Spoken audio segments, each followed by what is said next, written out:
நம்மளோட உடம்பில் இருக்கக்கூடிய அந்த அடிப்படை சக்தி அப்படின்னு ஒன்று இருக்கு.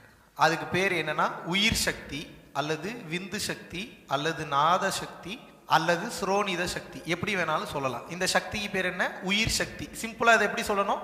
இந்த உடல் இயங்க வேண்டும் என்றால் ஆன்மா அவசியம். இந்த ஆன்மா என்பது ஆன்மா அது வேற, உயிர் என்பது வேற. ஆன்மா வேறு, உயிர் வேறு. அப்ப இந்த உயிர் சக்தி என்பதுதான் உங்களுக்கு இனப்பெருக்கத்திற்கும் பயன்படுகிறது. உயிர் சக்தி தான் செரிமானத்திற்கும் பயன்படுகிறது.